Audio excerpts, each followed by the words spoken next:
Bismillahirrahmanirrahim. Assalamualaikum warahmatullahi wabarakatuh. Salam sejahtera. Yang berhormat Presiden Keadilan, Yang Amat Berhormat Timbalan Presiden Keadilan, kawan-kawan seperjuangan sekalian.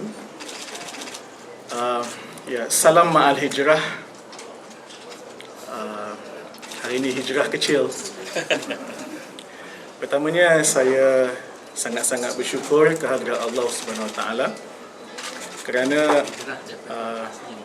membuat keputusan pada hari ini, dan saya mengucapkan berbanyak-banyak terima kasih kepada kawan-kawan dalam keadilan, khususnya kepada Yang Berhormat Presiden dan Timbalan Presiden kerana sudi menerima penyertaan saya ini.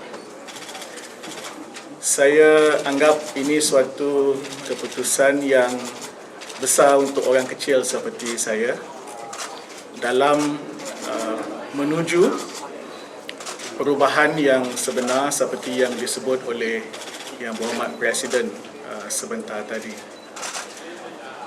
Saya menyertai politik dengan niat dan idealisme yang jelas untuk satu perjuangan dengan objektif yang jauh lebih tinggi daripada kepentingan peribadi atau parti, tetapi perjuangan untuk membina sebuah negara Malaysia yang lebih baik untuk semua rakyat. Dan perjuangan itu memerlukan perubahan yang sebenar. Pada saya, sekurang-kurangnya ada dua perkara yang perlu dilakukan, iaitu perubahan politik dan reformasi institusi, political change and institutional reforms. Suara-suara untuk ini selalu kita dengar di kalangan rakyat kalau kita turun ke padang mendengar diskusi-diskusi mereka. Perkara ini diperjuangkan oleh Pakatan Rakyat dan sekarang ini saya percaya juga Pakatan Harapan. Ia juga diperjuangkan oleh masyarakat sivil. Ia benda yang sangat rapat dengan saya sejak saya muda lagi.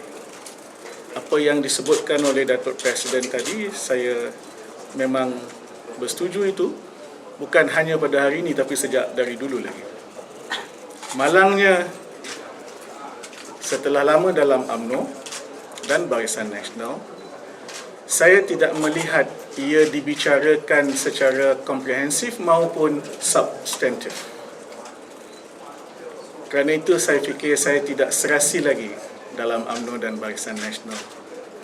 Kerana itu saya fikir saya harus bersama-sama dengan gabungan minda atau coalition of minds yang berada di sebelah sini. Kerana itu, dengan niat yang sama dan idealisme yang sama, saya memilih untuk meneruskan perjuangan saya di sebelah sini. Terima kasih.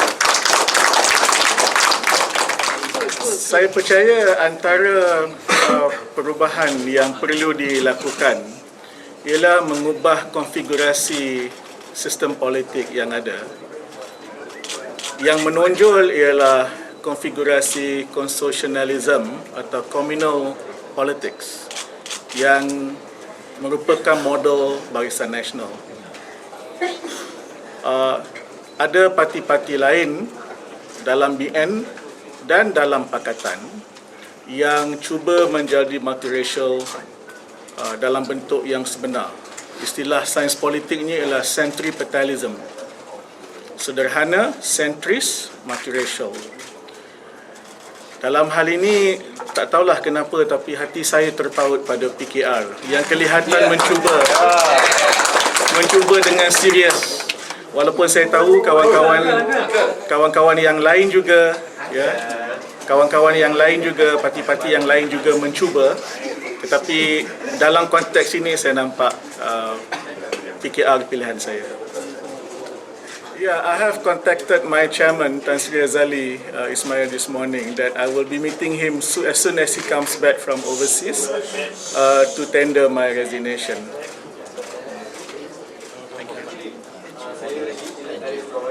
Dia nak tanya Datuk, secara peribadi Datuk sokong PKR bentuk kerjasama dengan PAS ke ataupun soalan nakal.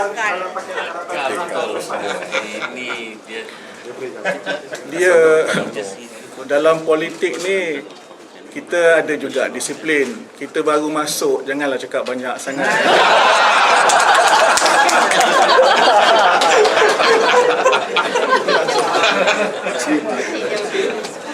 bagaimana dengan kursi Parlimen Temerloh? Sebab sebelum ni Datuk siapa dia bertanding di sana? Jauh. Dari mana? Berita Daily. itu pasal Seperti yang saya sebut tadi, saya mencuburi politik dengan niat dan idealisme yang jelas untuk mencapai objektif yang lebih tinggi. Ini macam maqasid as-siyasah. Jadi cerita bertanding itu soalan nombor 49. Part of 48.